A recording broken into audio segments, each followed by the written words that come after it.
the Right Honorable Raila Odinga. Ladies and gentlemen, having listened to Baba, I now wish to make the following concluding remarks. Indeed, despite the world becoming more fragmented and competitive, Kenya believes that multipolarity presents economic and geopolitical opportunities for Africa.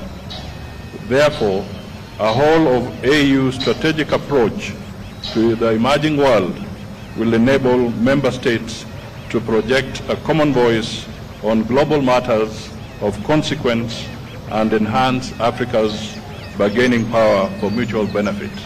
And indeed, the Right Honorable Raila has summed this up.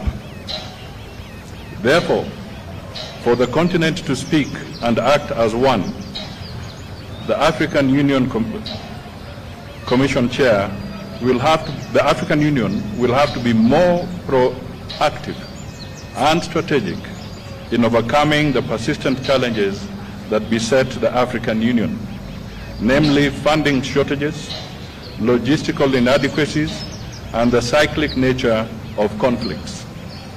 Additionally, the AU continues to grapple with cases of political instability and economic intricacies, weak international influence, and a new external influence driven by a new Cold War in the continent. As a continent, we therefore need to focus on dimensions that promote our unity and enhance sustainable development for the citizens of Africa. This will include infrastructural connectivity, and he has spoken briefly to that aspect from his previous assignment, reduction in costs of doing business in the continent, accelerating the realization of the visa-free program, and promoting a common language for Africa. Also important is environmental protection of the climate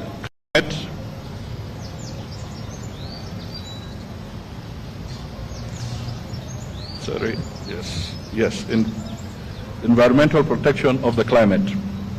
The continent should work in one voice to campaign for reform of the international organizations and global financial institutions. The AU should be represented on the strategic international institutions, including membership to co-decision-making organs of the UN.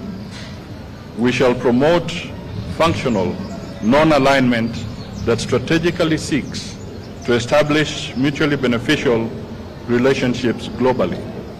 I may just want to emphasize here that the chairman of the AU Commission also holds the seat for Africa on the G20 forum. Ladies and gentlemen, the candidate, Honorable Raila Odinga, is a renowned champion of Think Africa above all. As per the AU values and inherently motivated by the AU vision, an integrated, prosperous, and peaceful Africa driven by its citizens and representing a dynamic force in the global arena. Our continental body should increase Pan-African awareness among a critical mass of citizens and promote the Africanization of our elites to properly contribute to Africa's development goals and discourses. Kenya therefore envisions an AU that drives the continent beyond silencing the guns to achieving peace, sustainable peace, and security for collective prosperity. We have a long experience of supporting the AU and regional bodies, as well as bilateral engagements to foster peace and security regionally and globally.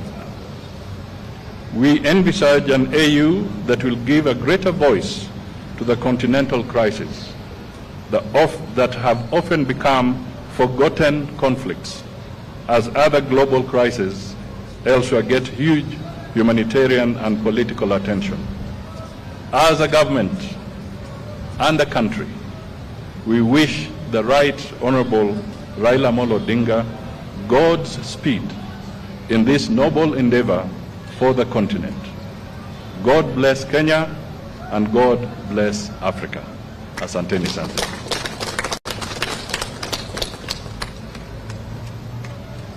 Maybe there could be just a few questions.